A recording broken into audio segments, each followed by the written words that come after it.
a la cocina o a investigar o a intentar recuperar también la cocina tradicional, ¿no? Esto es una carrera de relevo y de lo que nosotros hagamos, conozcamos y vayamos transmitiendo dependerá que las generaciones que vengan detrás pues también disfruten de esto.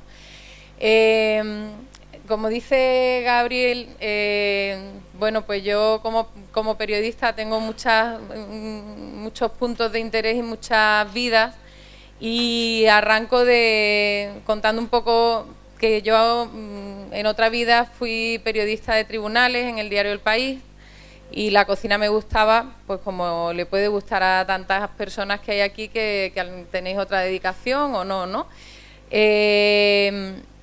Y en un momento determinado llega la crisis y algo que para mí había sido una afición se convierte en mi trabajo. Entonces, digamos que vengo a observar este mundo con ojos de extraña, y espero que no me pase. ¿Por qué digo esto? Vosotros os estáis trabajando en el ámbito sanitario, la mayoría, ¿no? Es decir, os vais a casa algunas veces más frustrados, más insatisfechos, otras veces más satisfechos y satisfechas. Yo sí creo en el lenguaje de género, cariño, pero es que ¿qué vamos a hacer, no? Porque estáis haciendo cosas importantes y decisivas para la vida de otras personas. En mi caso, el periodismo gastronómico, digamos, es un punto de observación de un mundo que básicamente está dominado por lo banal. Había un militar británico que en los años 50 escribe un libro que se llama El destino de los imperios, se llamaba Sir John Gluck, y yo creo que fue casi profético con respecto a lo que está pasando ahora. Él hace un análisis del porqué de la caída de las distintas civilizaciones, y en ese análisis concluye que, digamos, hay unas primeras generaciones que son los colonos, los que van llegando, gente austera, trabajadora, que lucha por sacar adelante a su hijo y tal, y luego hay un progresivo acomodamiento de las siguientes generaciones, y llega un momento, él dice, en que los héroes son, para las generaciones jóvenes, los actores, los deportistas y los cocineros. El que hoy día, yo cuando era chica no conocía, bueno, conocía cuando ya empecé a interesarme, pero no sabía el nombre de ningún cocinero famoso. Para mí la cocinera más importante era mi tía Aurora, que era la mejor cocinera de la familia, o mi abuela, que es quien me transmite a mí las recetas. Y hoy día los niños quieren ser David Muñoz, quieren ser Dani García, quieren ser Alberto Chicote, y eso para mí es algo... bueno, también, oye, también porque son cocineros televisivos, es lo que la gente conoce. El caso es que, digamos que la comida, en la parte del mundo que se puede permitir plantearse algo más allá de si voy a comer hoy o no voy a comer hoy, que todavía no somos mayoría, pero aquí estamos, va mucho por modas. En el suplemento que coordino tengo la suerte, eso fue algo que fue una idea del director del periódico que inició en su día, que ya no está, el suplemento, y fue meter la perspectiva de una serie de nutricionistas. En Málaga tenemos la suerte de contar con el equipo de los hospitales públicos de Carlos Haya, y hay una serie de médicos y desde hace tiempo, y muy prolífico y muy acertado siempre, también Ángel Caracuel como bromatólogo, participan escribiendo artículos. Recientemente, precisamente Gabriel enviaba un artículo en el que expresaba su fastidio porque mis colegas periodistas preguntaban cada vez más por los superalimentos, ¿no? ¿Qué opina usted de la quinoa? ¿Qué opina de las bayas de goji? ¿Qué opina? ¿Considera usted que hay algún superalimento? Y entonces él decía, yo considero que tenemos a nuestro alcance muchos superalimentos, que un tomate recién cogido de la huerta es un superalimento, el aceite de oliva virgen extra lo son los frutos secos. No tenemos que ir a la otra punta del planeta para buscar superalimentos, ¿vale? Lo que pasa es que aquí hay negocio, y entonces, consciente de eso, el mercado está continuamente bombardeándonos con mensajes publicitarios que al final van destinados a las cosas que supuestamente más nos interesan. Si analizáramos la publicidad relacionada con la comida, veríamos que hay como dos grandes grupos de anuncios.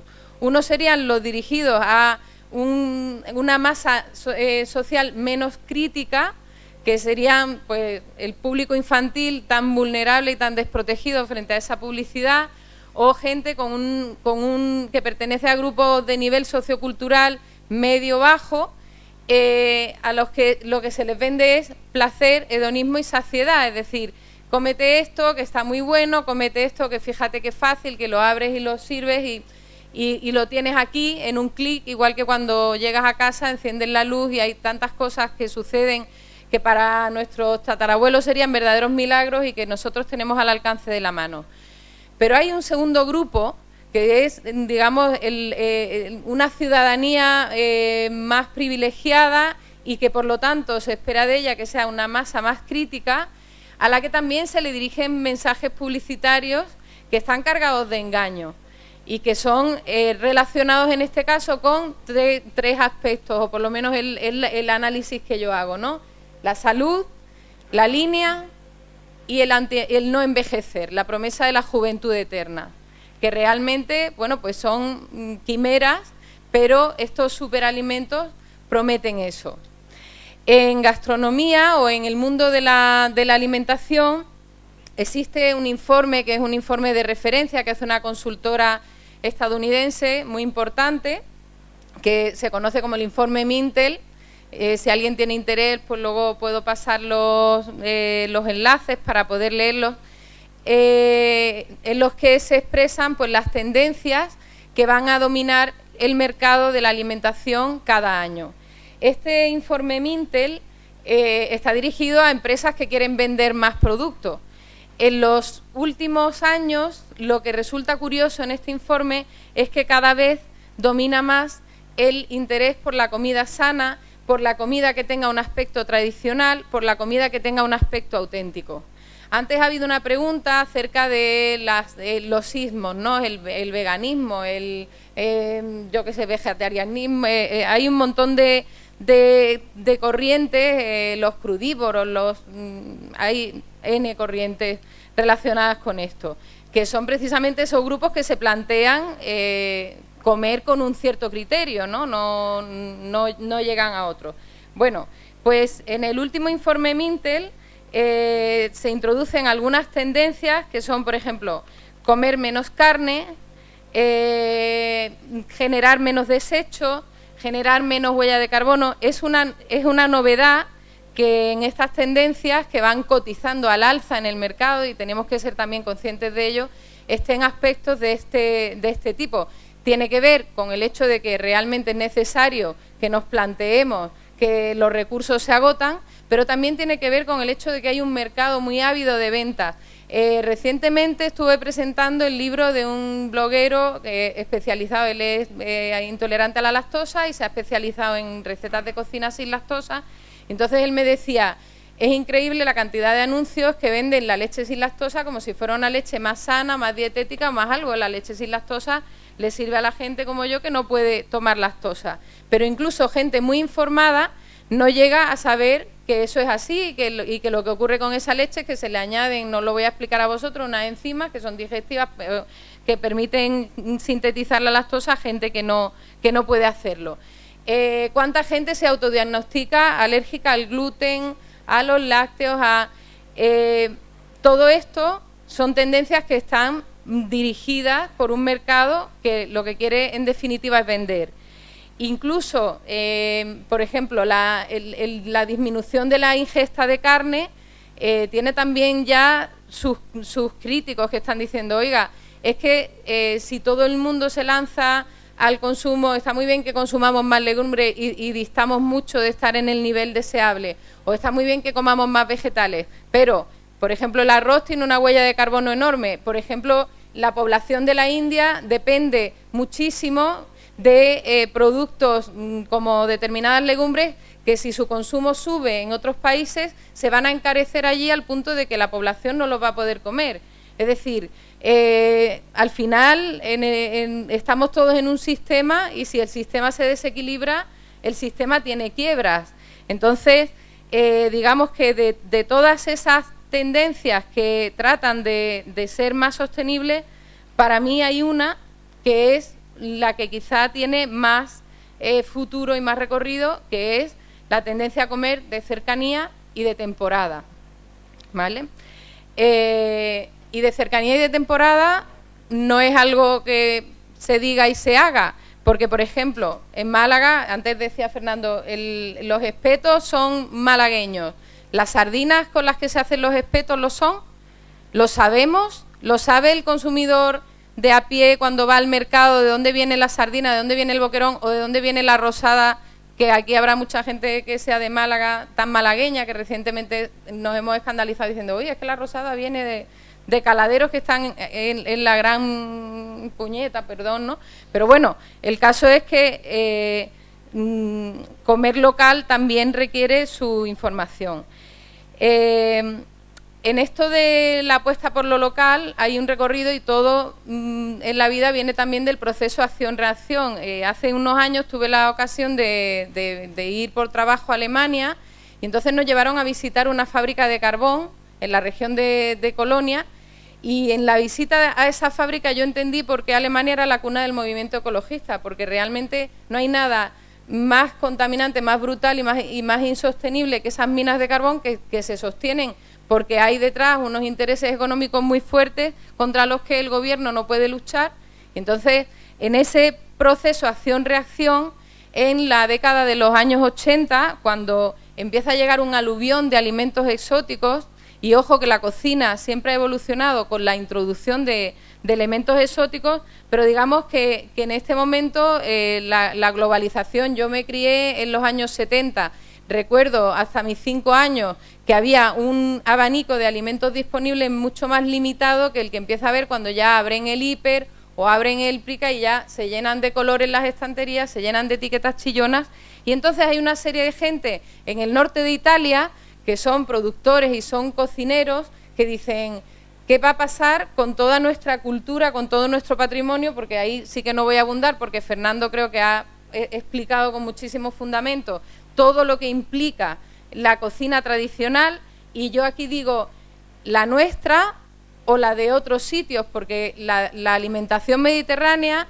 que es fantástica para nosotros que vivimos en este entorno, quizá no es la perfecta para la gente del Báltico.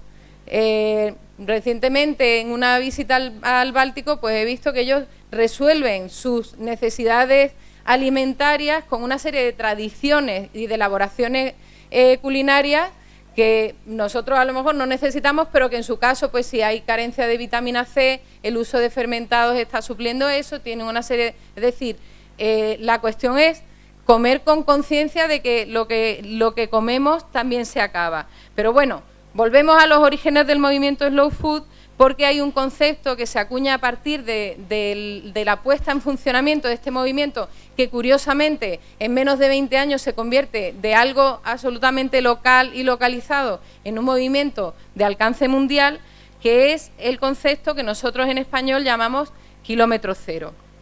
Un concepto que acuña un especialista en políticas alimentarias británico que se llama Tim Lang en el año 2006, que mide el Food Miles, que mide la distancia que recorre la comida desde el productor hasta la mesa, ¿vale? Entonces, Tim Lang, cuando introduce este concepto, lo que dice es la distancia que existe entre el lugar donde se produce el alimento y el lugar donde se consume, lo que reduce es la responsabilidad. Y eso, que parece una frase con poco peso, es, digamos, el fundamento de estas reflexiones que yo quiero lanzaros hoy aquí. Esa responsabilidad ya nos está dando problemas, es decir, ya hemos tenido episodios, ahora se está hablando mucho de la manipulación del panga, se habla un poco menos de la manipulación del salmón noruego o de otros pescados de piscifactoría. Se habla un poco menos también de los langostinos, a lo mejor es porque la panga, bueno, pues es un pescado que va a los colegios, que no sabe a nada y tal, pero los langostinos en hostelería no los estamos comiendo todos los días. Y son muchas veces pues unos animalitos criados en unas condiciones muy poco saludables para nosotros y también muy poco sostenibles para la ecología de los lugares donde se crían, ¿no? ¿Qué implica, digamos, la cercanía, el comer alimentos de cercanía? Pues implica diversas cosas. Por ejemplo, desde el punto de vista del productor y el producto, implica que tienen una mayor trazabilidad. Es obvio, es decir, yo puedo saber cuál es el recorrido que ha hecho este alimento sin necesidad de que me pongan una serie de códigos que entenderá si existe alguna crisis el productor o el distribuidor, pero que yo como consumidora no entiendo. Yo veo un huevo y digo, perdón, fecha de caducidad y poco más. Ángel me lo ha explicado muy bien en su artículo, pero la verdad es que si no te leo, Ángel, yo soy incapaz de saber qué es ese chorro de números que aparecen. Sin embargo, también los huevos que se han puesto aquí, que nos comamos aquí, tienen ese mismo código. Pero, en fin, ¿qué favorece el alimento de cercanía? Pues favorece la trazabilidad, favorece la transparencia. Es decir, si tú sabes que yo soy Manolo, el que hace el pan, y en cualquier momento tienes algún problema con el pan que yo te he vendido, tú vas a venir a mí a reclamarme. Eso... una pequeña época trabajando también en una administración local, te das cuenta que no hay nada que esté, o sea, en el mundo no hay nada peor pagado, porque además muchas veces no tienen sueldo, que ser alcalde de un pueblo pequeño, porque llega todo el mundo, mire usted que mi farola, mire, y no tienes tiempo libre. Bueno, pues en el caso de los alimentos pasa lo mismo. Otra cosa, cuidado del entorno, es decir, es ecológico. A nadie le interesa estar generando contaminación o estar generando problemas en el lugar donde tiene que vender su comida. Una responsabilidad social también con el entorno que tengo a mi alrededor, y riqueza local. Es decir, si yo tengo mi fábrica o elaboro aquí y vendo aquí, pues también estoy contribuyendo a que la comunidad se enriquezca. Desde el punto de vista del consumidor, ¿qué requiere? Pues requiere un compromiso y requiere conciencia, porque obviamente ha hablado Fernando, que me ha encantado, de los desiertos alimentarios. Si yo vivo en una zona donde me cuesta trabajo conseguir mi cesta ecológica o cualquier tipo este tipo de alimentos, pues recurriré a ir al supermercado y comprar lo primero que pueda encontrarme, ¿no? Además, el crear una relación entre productor y consumidor genera otros valores añadidos, como es reforzar la identidad cultural, en este caso mi sentido de la pertenencia. Yo pertenezco a este sitio y me gusta comer el tomate huevo de toro porque sé que se hace aquí al lado y porque tiene que ver con el tomate que yo me comía en mi infancia y me transporta a esa infancia, me transporta a esa memoria. La confianza y el refuerzo de los valores humanos, es decir, la confianza que yo deposito en la persona que se ocupa de lo que me voy a comer. La preservación de patrimonios culturales y paisajísticos, y yo aquí en este caso pues rompo, por ejemplo, una lanza por la Moscatel de la Sarquía, que ha definido culturalmente ese territorio y que hoy día se está perdiendo a unas velocidades enormes, y que estoy segura de que si viviéramos 50 años más la volveremos a ver plantar, porque los cultivos con los que se está sustituyendo necesitan mucha más agua y no son tan sostenibles como esa uva que lleva allí siglos y siglos. La sostenibilidad ambiental y la fortaleza local. Aquí voy a introducir un pequeño inciso para hablar del proyecto, el Club Gastronómico Kilómetro Cero, que, digamos, iniciamos hace ya 5 años, mi pareja y yo, a raíz de que yo empecé a trabajar en el sur y vi todo lo que estaba sucediendo en el ámbito de la gastronomía, y entonces decidimos montar una oferta de ocio en la que nosotros proponemos a la gente ir a visitar productores o hacer presentaciones de productos o catas o menús, o de una forma lúdica y como punto de encuentro. La gente pues le pone cara a los productores. Lo curioso es que antes a lo mejor había afirmaciones como yo qué sé, pues los vinos de Málaga es que son muy caros. Desde el punto y hora en que una persona conoce el proceso que está detrás de un alimento, deja de considerar que ese alimento sea caro, sobre todo si ese proceso tiene lugar en su entorno cercano. Y eso lo digo y no ya aplicado a gente pudiente, que es la que hoy día, digamos, está valorando y se está empezando a apropiar de una cocina tradicional o popular que hace 2 generaciones era de la gente humilde. pero que a día de hoy mucha gente humilde ha abandonado, pues porque de entrada ni siquiera es consciente del valor que tiene esa cocina.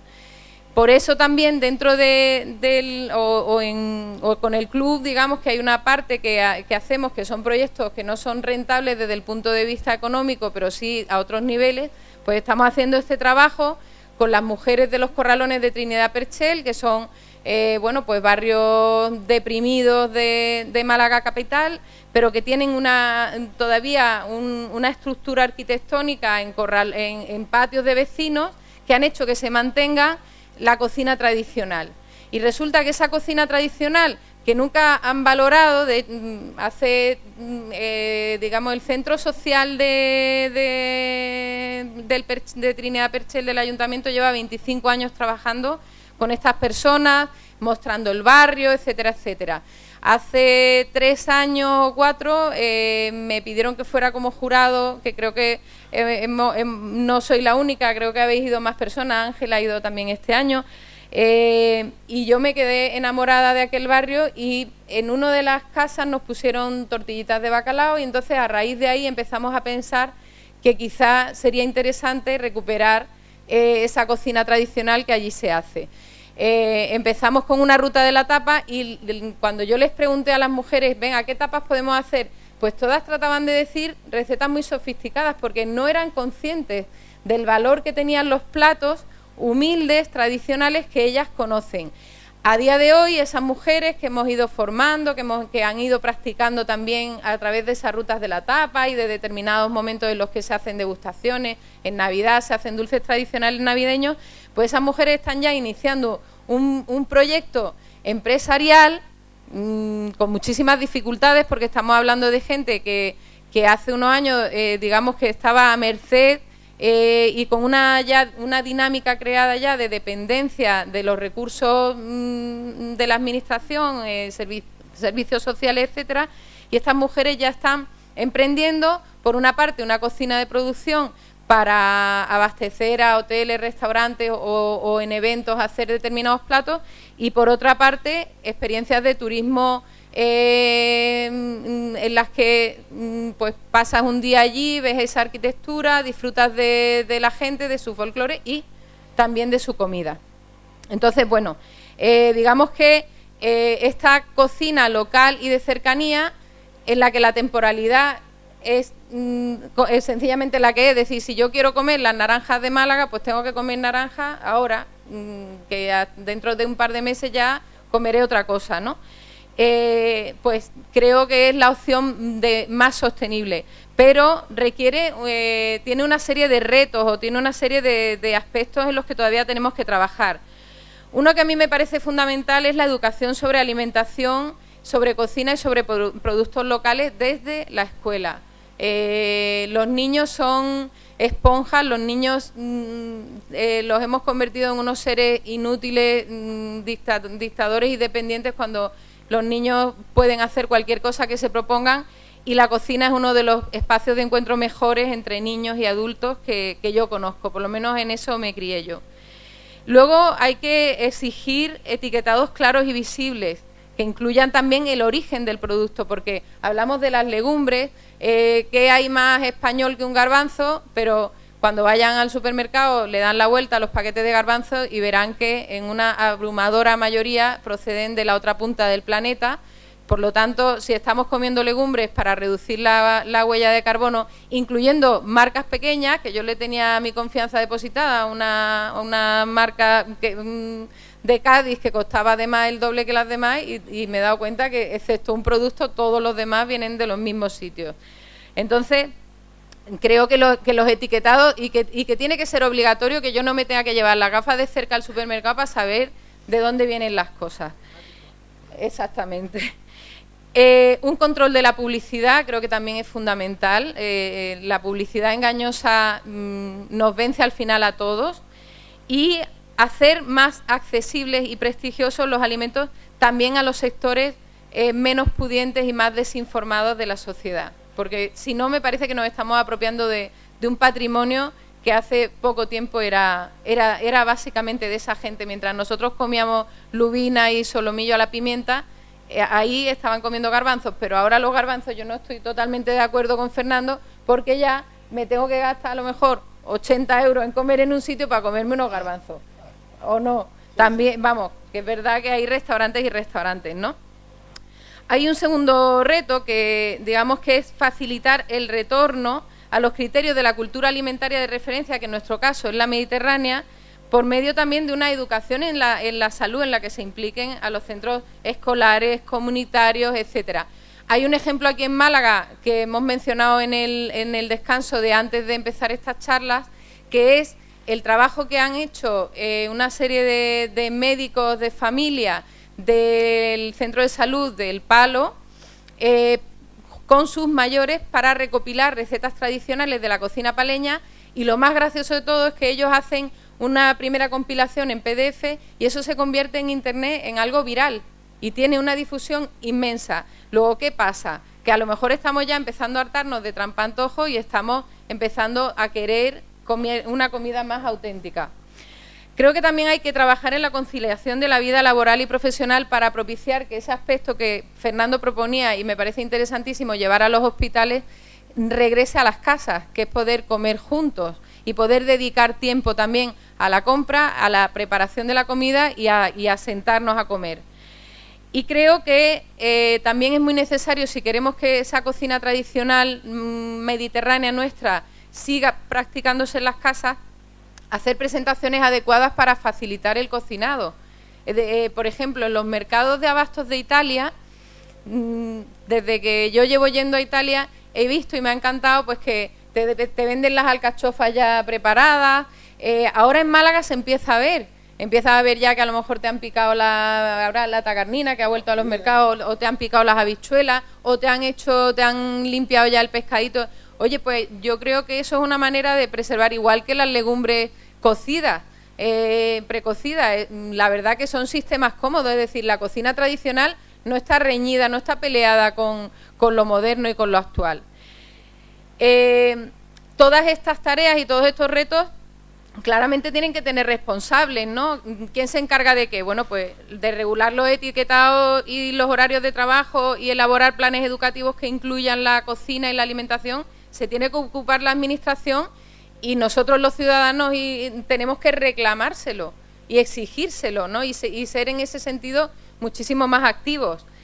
La industria alimentaria creo que también tiene una obligación de transparencia y de ejercer una responsabilidad social.